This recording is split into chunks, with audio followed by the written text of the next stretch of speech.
একই এক রহস্যময় ঘটনা। তেঁতুল গাছে বাদুড় ধরে আছে। এই এক বিশাল বড় তেঁতুল গাছ, আর তার ডাল জুড়ে ঝুলে আছে হাজার হাজার বাদুড়। দিনের আলোতেও এত বাদুড় কেন এখানে একত্রিত হয়েছে? এই দৃশ্য শুধু চমক নয়, রহস্যময়ও বটে। সাধারণত বাদুড়েরা রাতে বের হয়, কিন্তু দিনের আলোতেও কেন তারা এখানে? গবেষকদের মতে বাদুড়েরা সাধারণত নির্দিষ্ট কিছু গাছে বিশ্রাম নেয়, কিন্তু এত সংখ্যায় একত্রিত হওয়া সত্যিই বিরল।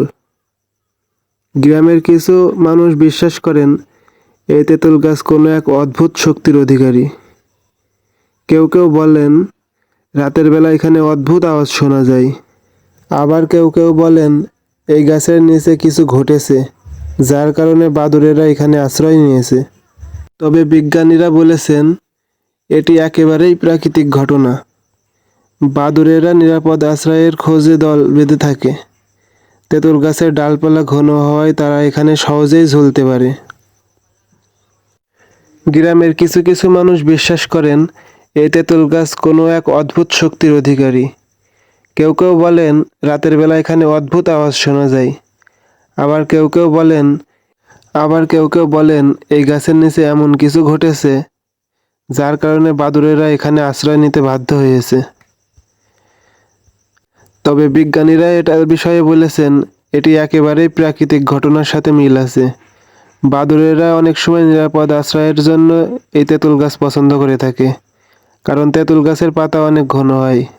গ্রামের প্রবীণরা বলেন এই গাছের নিচে নাকি বহু বছর আগে থেকে এক সাধু তপস্যা করতেন। কেউ কেউ আবার বলেন একসময় এই গাছের নিচে ভয়ানক কিছু ঘটেছিল, যার ফলে এখানে আস্তে আস্তে রহস্যময় শক্তির বাস করে। কথিত আছে বহু বছর আগে এক কৃষক রাতের বেলা এই গাছের নিচ দিয়ে যাচ্ছিলেন। হঠাৎ তিনি শুনতে পান অদ্ভুত এক ফিসফিস আওয়াজ। ভয়ে দৌড়াতে গিয়ে পড়ে যান, আর পরদিন সকালে তার জ্ঞান ফেরে। তারপর থেকে তিনি আর কোনোদিন কথা বলতে পারেনি। গ্রামবাসীরা বিশ্বাস করেন এই গাছে কোনো এক অদ্ভুত আত্মা বসবাস করে, যে রাতে সেটি জীবন্ত হয়ে ওঠে। তবে এত সংখ্যক বাদুড় একত্রে থাকা বিরল এক ঘটনা বলে মনে করেন বিজ্ঞানীরা। গবেষকরা বলেছেন এটি হয়তো কোনো এক আবাসস্থল সংকটের কারণেও হতে পারে, কিন্তু এই গাছটিতেই কেন তারা বেছে নিল, সেটাই তো রহস্যময়। গ্রামবাসীদের কেউ কেউ বলেন এই গাছের নিচে রাতে গেলে কানের কাছে কেউ ফিসফিস করে কথা বলে। অনেকে রাতের বেলা অদ্ভুত ছায়াও দেখতে পান এখানে। তাহলে এই গাছের রহস্য কি? অলৌকিক শক্তির ছোঁয়া, নাকি শুধুই প্রকৃতির খেলা? হয়তো আমরা কখনোই পুরো সত্যটা জানতে পারবো না।